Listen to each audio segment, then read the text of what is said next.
Welcome back. Thank you so much for coming back to join us here. I appreciate you in particular for coming back, checking us out. Let me pick up where we left off here, okay? I'm not sure when we get cut off before. Hey, when you speak truth, when you drop real truth related truth bombs, man, some people can't handle the truth, right? Jack Nicholson told us that best. Where we left off, though, is we just played a clip from somebody somewhere. I don't know. They say it was a Black Lives Matter person. I don't necessarily care who it was. But somebody saying like, "Hey, I'm ready to put these people in their graves."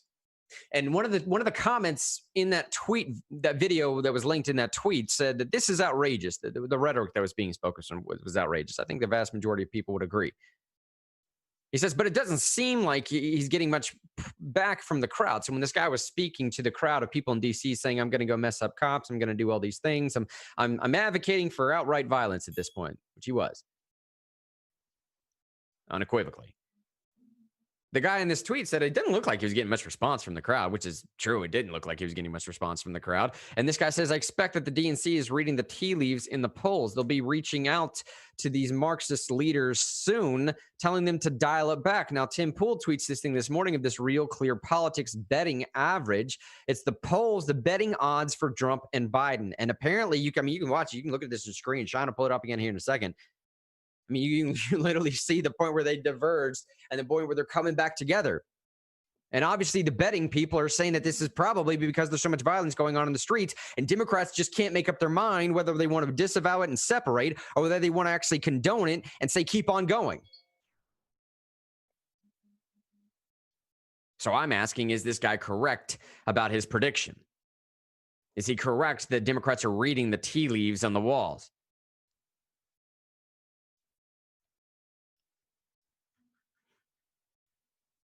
Let me go to this next video here, Sean. If you would pull up this next video, it's under that part where it says, "Is this guy correct about the prediction?" I want to bring up one final thing here. Maybe depending on the time that we have, we may get into this NPR article, we may not. I'm not trying to make the point today that this is a left problem or this is a right problem. I'm kind of trying to make the point now that I believe the state of politics in general in America is what's most problematic. I believe we've allowed ourselves to get to the point where everybody is in a desperate power grab. And as we are all attempting to vie for power and get one over on the other person, we're just vying and angling for wins. And at that point, I don't know, man, each person could be as responsible as the other. But to claim that any one side is solely responsible for this is just being disingenuous and naive. Or you're just ignorant. Either one. All three are a problem. I found a common narrative circulated around the Twitter sphere over the last couple of days here, specifically pertaining to what happened over Portland over the weekend. And I'm just kind of going off the assumption, Sean, that everybody knows what happened in Portland over the weekend. If we need to play that clip real quick before we get out, we can. I just don't know. Yeah, so a person was shot and killed in Portland. The video is linked in the show notes if you want to. It's not one of the more it's one of the more graphic videos we linked, but not the most graphic video we linked. But you can see an angle from where somebody's walking down the street and somebody yells out.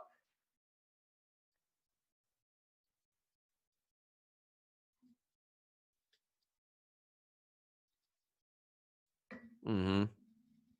Yep.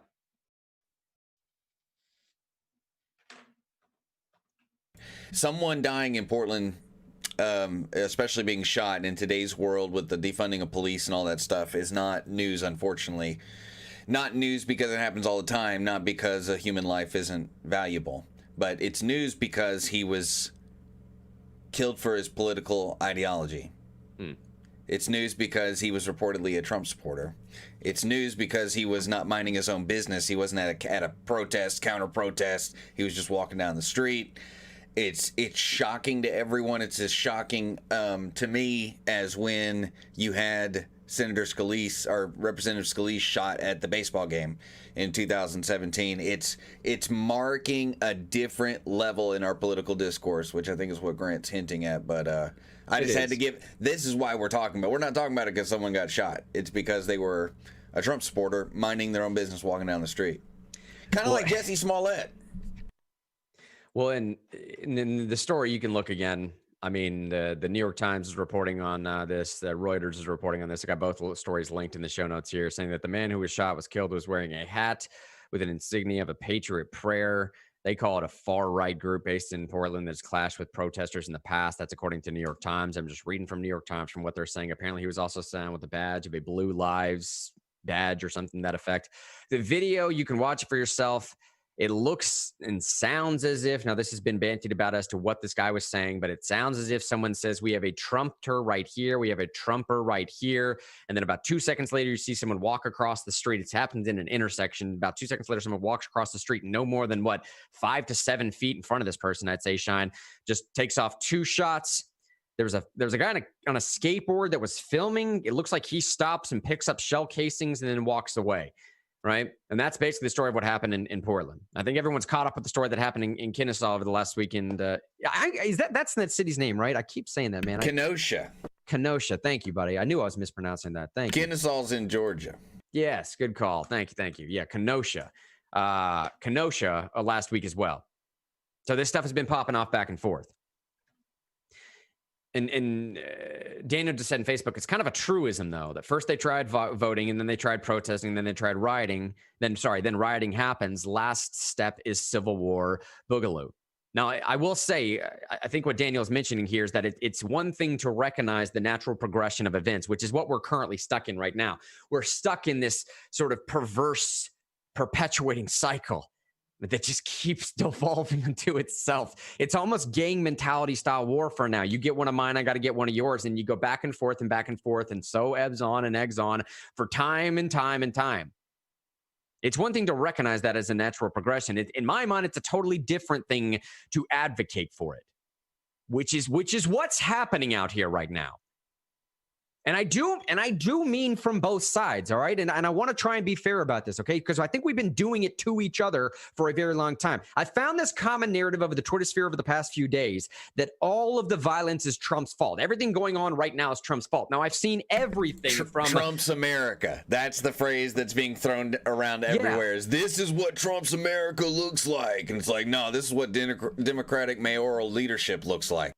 And that's the back and forth, right? And everyone says that it's Trump's America. I can't quite figure out the exact reason yet. I mean, anytime that someone's pushed just to give me exact sort of statistical analysis as to what you're talking about. How is this exactly Trump's fault? What do you mean? There's riots, burning of cities, dude, cops killing people. It's the middle school explanation. It's the elementary school explanation. Someone said mean things to me, so I had to hit them. You know, I say it's middle school or elementary. It's something even more juvenile. It's something even more sophomoric. But like, that's it. It's his rhetoric has caused violence. That's it. Well, that's if you want to come right down to it. It's the excuse that people burning, looting, rioting, and murdering people is because someone thousands of miles away said words, not because people made choices. It's very odd, but that's the reasoning. Maybe they won't come out and say it that plainly or in a way that makes them look bad, but they'll say it. I mean, that's it. It's his rhetoric, right? That's what makes it Trump's America. And that's what I'm asking. I've actually seen people say, I guess without citing it, man, but I've seen people say that all of the violence is right-wing paid provocateurs. I've seen people on the right say that all the violence is left-wing paid provocateurs. I've heard the narrative that none of this at all has anything to do with BLM or Antifa, that it's just paid provocateurs in there somewhere. I've heard the narrative now that it's people specifically on Trump's side that are doing it so that Trump can use the federal government to take over and institute some type of martial law. That's why you saw Insurrection Act trending on Twitter yesterday. I mean, I've seen it literally all over the place, man, all over the place on both sides, and just very little to none of it makes sense. Now, I will say again, Shine, we've seen and witnessed and showed videos on this program of people out there specifically trying to cause division, setting up bricks in odd locations and directing people over to places, and people in just like completely all blacked out, smashing windows with a hammer and then just murking off somewhere. I mean, these things are to happen.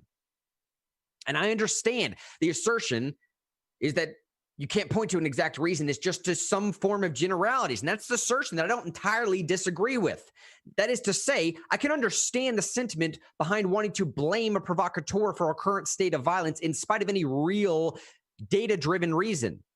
But we all remember, I have this clip posted here. We just don't have time to play it because of the sake of the show. We all remember the clip in 2018, Sean, of Maxine Waters getting out there and saying, if you see them at the gas station, surround them in a crowd and tell them they're not welcome. Get in their face and yell at them. Find them at restaurants. Well, that's exactly what they're doing right now. So to claim that this is Trump's America, all right, fine. Let's go down, arguendo, sake of the argument. Let's go down that road right now for a second. This is Trump's America. This is Trump's fault. Fine.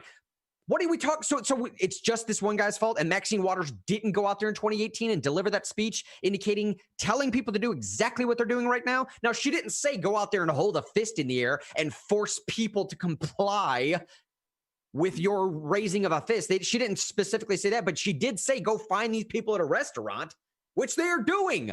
She did say, go find them at the gas stations. And just over the weekend, there's a survivability that went around of people blocking entrance to a Shell station at a gas station and then surrounding a guy while he's pumping gas. This is exactly, quite literally verbatim what Maxine Waters asked for in 2018, and now we're doing it 2 years later. So this is what I'm saying. To recognize a natural progression of the give and take of where we're coming from right now, of tit for tat, of every action having an equal and opposite reaction type thing. To recognize that as progression is one thing. To outright advocate for it is dangerous apologetics as far as I'm concerned. And that is on full display at NPR right now. Full display. I have to end the program here because we only have 6 minutes left. But I have to end it with this article, and there's so much more left to prove. We might just pick it up here from tomorrow. But here's the headline: one author's argument in defense of looting. And I just don't know how almost anybody can get behind, aside from those that lean hard communist.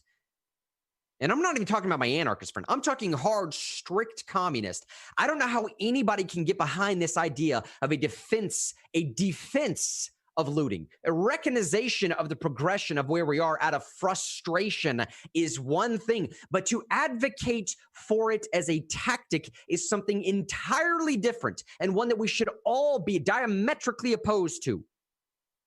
The story in NPR here coming out, dangerous apologetics as far as I call it. She interviewed this author that wrote a book entitled, I don't care what the book is called, man. It's called In Defense of Looting. That's what the book is called. Wow. Okay, whatever. So she asks, can you talk about rioting as a tactic? What are the reasons people deploy it as a strategy? This is NPR, by the way. Just want to one more time make that abundantly clear. She says it does a number of important things, rioting does.